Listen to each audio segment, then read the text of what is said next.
మిత్రులారా, మా ఎంపీపీ గారు మాట్లాడుతూ చెప్పినాడు, మన సార్ది 45,000 మెజార్టీ కాదు, వాస్తవానికి పోయినసారి కంటే ఎక్కువనే వచ్చింది అని చెప్పింది.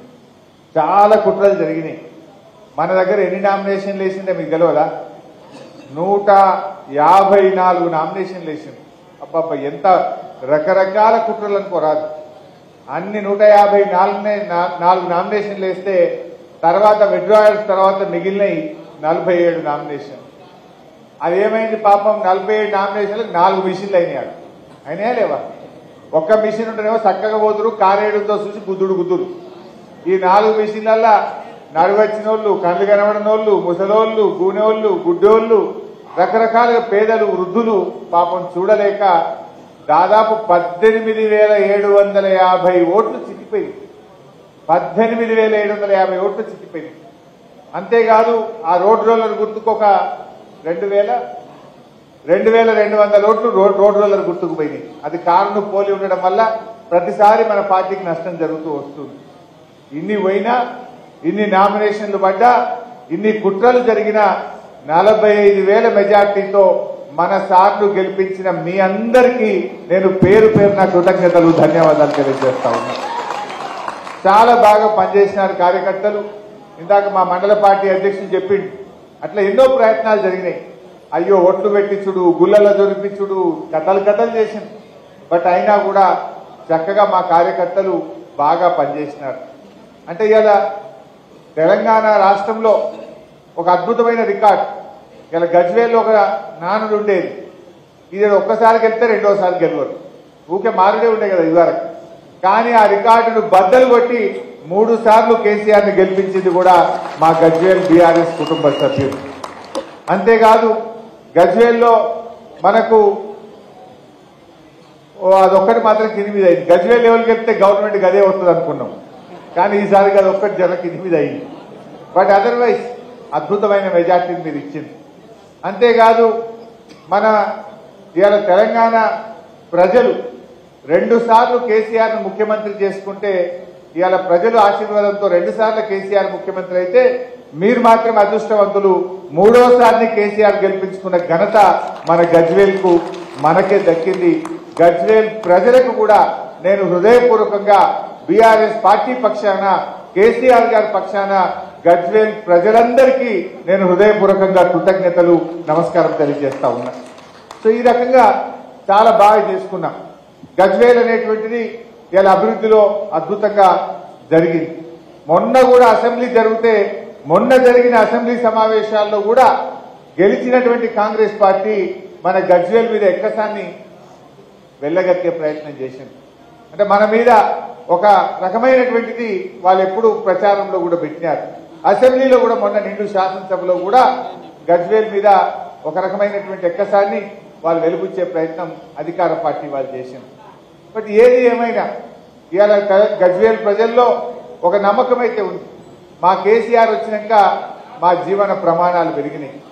గజ్వేల్లో తాగునీటి సమస్య తీరింది, సాగునీటి సమస్య తీర్చిండు. గజ్వేల్ అభివృద్ధిలో ముందుకు పోయింది మా కేసీఆర్ వల్ల అని చెప్పి ఇవాళ ప్రజలందరూ కూడా అనుకుంటా ఉన్నారు. నిజంగా బీఆర్ఎస్ పార్టీ వచ్చిన తర్వాత గజ్వేల్లో కేసులు తగ్గినాయి. ఇవాళ హత్య రాజకీయాలు కానీ, క్రిమినల్ కేసులు కానీ, దండుగలు కట్టుడు కానీ, పంచాయతీలు చెప్పుడు కానీ, పోలీస్ స్టేషన్ల చుట్టూ, కోర్టుల చుట్టూ తిరిగేది తగ్గించింది మన బీఆర్ఎస్ పార్టీ. గత చరిత్ర ఎట్లా ఉండేదంటే గజ్వేల్లో అన్ని కేసులే, కుట్రలు, కేసులు. ఈ గవర్నమెంట్ వస్తే వాని లోపలేసుడు, వాని గవర్నమెంట్ వస్తే వీని లోపలేసుడు. ఇది గజ్వేల్లో ఉన్న గత చరిత్ర. కానీ ఆ చరిత్రను తిరగరాసింది మన బీఆర్ఎస్ పార్టీయా కాదా మీరే ఒక్కసారి చెప్పండి. ముఖ్యమంత్రి గారే మన ఎమ్మెల్యే ఉన్నా ఏ ఒక్కరోజన్నా ఒక కాంగ్రెస్ పార్టీని లోపలేసినామా? అక్రమ కేసులు పెట్టినామా? అట్లాంటి కుట్రలు చేసిన చరిత్ర మన పార్టీకి ఉందా? మన కేసీఆర్ ఎంతసేపు ప్రజలు గెలవాలి, ప్రజలు బాగుండాలి, గజ్వేల్ అభివృద్ధి చెందాలి, మనకు కుట్రలొద్దు, కుతంత్రాలొద్దు, కేసులొద్దు అని ఆయన ఎంతసేపు మంచి నీళ్ళు ఎట్టియాలి, సాగునీళ్ళు ఎట్టియాలి, రోడ్లు ఎట్లా బాగా చేసుకోవాలి, గజ్వేల్ పల్లెలు ఎట్లా బాగుపడాలని ఆలోచించాడు. అది ఇవాళ మనం చేసిన పని. కానీ వీళ్ళు వచ్చి నిలవలేని రోజులు కాలే, కేసులే కేసులు. ఇప్పుడు మా తమ్ముడు చెప్పిండు, మా వర్గం తమ్ముడు చెప్పిండు, ఇప్పుడు చాలా మంది మా కార్యకర్తలు కూడా చెప్తా ఉన్నారు నాకు, ఏంది ఎంతసేపు బెదిరించుడు, మన కుట్రలు, క్రిమినల్ కేసులు, రాజకీయాలు చేస్తా ఉన్నారు వాళ్ళు. అంటే మీరు దేంట్లో అభివృద్ధి సాధిస్తున్నారు? కేసీఆర్ గారేమో గజ్వేల్ను అద్భుతంగా మరి ఆయన అభివృద్ధిలో ముందుకు తీసుకుపోతే మీరు కేసుల్లో ముందుకు తీసుకుపోతున్నారు. కేసీఆర్ గారేమో గజ్వేల్ ప్రజల జీవన ప్రమాణాలు పెంచడంలో పోటీ పడ్డాడు, మీరేమో కేసులు, కుట్రలు, అక్రమ కేసులు పెట్టడంలో మీరు పోటీ పెడుతున్నారు. ప్రజలకు కావాల్సింది కేసులా? ప్రజలకు కావాల్సింది సంక్షేమ పథకాల? ప్రజలు కోరుకున్నది అభివృద్ధిని కోరుకున్నారు, సంక్షేమ కార్యక్రమాలు కోరుకున్నారు. కానీ మీరు చేస్తున్నది ఏంటంటే ఇవాళ మా పిఏసిఎస్ చైర్మన్లను దించడం, మా ఎంపీపీలను దించడం, మున్సిపల్ చైర్మన్ల మీద బెదిరించి అవిశ్వాసాలు పెట్టడం, కేసులు పెట్టడం మీద మీరు దృష్టి పెడతా ఉన్నారు. మీరు ఏం చెప్పారు ప్రజలకు? ఆ రోజు మనం కూడా చర్చ పెట్టాలి ప్రజల్లో. ఏమని చెప్పిందే? మేము గవర్నమెంట్ రాగానే డిసెంబర్ 9 తారీఖు నాడే 2 లక్షల రూపాయలు రుణమాఫీ చేస్తామన్నారు. చేసిండ్రా? మేము రాగానే 2000 పింఛన్ కాదు, ఇక మీకు 4000 తయారున్నాయి, 4000 ఇచ్చుడే అన్నారు. వచ్చినాయా? అరే మీరు కరెంటు బిల్లులే కట్టకుర్రి, ఇక ఫ్రీ కరెంట్ అన్నారు. ముక్కు విండి ఇలా కరెంట్ వాళ్ళు వచ్చి ఊర్లలో బిల్లులు వసూలు చేస్తున్న పరిస్థితి ఉన్నది. ఆనాడు రైతు బంధు ఇస్తామంటే ఇప్పుడైతే 10,000 వస్తాయి, మేము రాగానే 15,000 పక్క, ఇప్పుడు వద్దు ఇప్పుడు వద్దు అన్నారు. వచ్చినాయే 15,000. 15,000 ఆ 10,000 కూడా పుట్టికత్తలు. అంటే ఇలా ఎన్ని రకాలు? అరే వడ్లు అమ్ముకోకుర్రి, మేము వస్తున్నాం, 500 బోనస్ తయారున్నాయన్నారు. ఇచ్చినారే మొన్న వానకాలం వడ్లకు బోనస్ ఎగబెట్టిండ్రు, రుణమాఫీ పట్టలేదు, రైతు బంధు 15,000 అన్నారు, మాట తప్పిండ్రు. మొన్న అసెంబ్లీలో మీరు చూసుంటారు. అరే నిరుద్యోగ భృతి ఇస్తామన్నారు, అది ఎప్పటి నుంచి ఇస్తారంటే ఉప ముఖ్యమంత్రి బట్టి విక్రమార్క గారు లేచి అది మేమెక్కడ చెప్పినా మేము చెప్పలే అన్నారు. వాళ్ళ మేనిఫెస్టో తీస్తే వెళ్ళదా? అట్లా అసెంబ్లీ సాక్షిగా నిరుద్యోగ భృతి చెప్పలేదని ఇవాళ చేతులు ఎత్తేసిండ్రు కాంగ్రెస్ పార్టీ. వాళ్ళ మేనిఫెస్టోలో ఉంది, వాళ్ళ ప్రియాంక గాంధీ గారు చెప్పినారు, కానీ ఇలా మేము చెప్పలేదు అని చెప్పి చేతులు ఎత్తేసే పరిస్థితి కూడా మీరందరూ కూడా అసెంబ్లీలోనే చూశారు. ఇవన్నీ కూడా ఇవాళ ప్రజలు గమనిస్తా ఉన్నారు. ఎన్ని అబద్ధాలు ఆడినరో ఇవాళ అందరూ ప్రజలు గమనిస్తున్నారు. ఎందుకంటే ప్రగతి భవన్లో ఏమన్నారు? ఉండండి ఆకలి అయితే 200 అయింది కదా. ప్రగతి భవన్లో ఏమన్నారు? 250 బెడ్రూమ్లు ఉన్నాయన్నారు, స్విమ్మింగ్ పూల్ ఉందన్నారు, ఇంకేందో ఉన్నదన్నారు. మొన్న అసెంబ్లీలో పట్టుకొని అడిగిన బట్టి విక్రమార్క, నాయన బట్టి విక్రమార్క గారు ఇప్పుడు నువ్వే పోయి ఉంటున్నావు కదా ప్రగతి భవన్లో, మరి ఎన్ని రూములు ఉన్నాయో చెప్పవా ఇప్పుడు ప్రజలకు అసెంబ్లీలో చెప్పు అని అడిగిన. స్విమ్మింగ్ పూల్ ఉన్నదేమో ఇప్పుడు చెప్పవా అన్న. తలకాయ కిందికేసింది తప్ప ఒక్క మాట చెప్తుర్రా? నోరుపుతలేరు. అంటే అన్ని జూటా మాటలు చెప్పింది. మన దావోస్ లో కేటీఆర్ గారు దావోస్ లో అద్భుతంగా పెట్టుబడులు తెస్తే అప్పుడు ఇదే కాంగ్రెస్ వాళ్ళు ఏమన్నారంటే దావోస్ దండుగా, ఇది పైసలు ఖరాబ్ అవుతున్నాయి, ఇదంతా ఖర్చు పెడుతున్నారు, ఇది దండుగా అన్నారు. మరి మీరెందుకు పోయింది? మీరెందుకు పోయిండ్రు? ఇప్పుడు ఇది కూడా దండుగానే. ఉత్తమ్ కుమార్ రెడ్డి గారు ఇప్పుడు సమాధానం చెప్పాలి. ఆనాడు పిసిసి అధ్యక్షుడిగా మాట్లాడిండు, ఇవాళ దీనికి సమాధానం చెప్పాలన్నా వద్దా? ఇవాళ పెద్ద పెద్ద మాటలు, బీజేపీలతో మేము కొట్లాడటం, ఎడగొట్లాడారు మీరు. ఇవాళ బీజేపీలను ఓడగొట్టింది ఎవరు? బండి సంజయ్ ఓడగొట్టింది బీఆర్ఎస్ పార్టీ, అరవింద్ ఓడగొట్టింది బీఆర్ఎస్ పార్టీ, ఆదిలాబాద్ లో బాబురావు ఎంపీని ఓడగొట్టింది బీఆర్ఎస్ పార్టీ, ఈటల రాజేందర్ గారిని ఓడగొట్టింది బీఆర్ఎస్ పార్టీ, రఘునందన్ రావు ఓడగొట్టింది బీఆర్ఎస్ పార్టీ. అసలు బీజేపీతో కొట్లాడింది బీఆర్ఎस पार्टी కదా. गंदा बात फैलाते जा रहे लोग.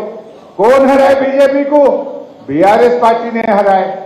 वो बीजेपी का गवर्नर साहबा जो बिल असेंबली में पास करके हम पर भिजाए, वो पूरा बिलों को रोके रखा.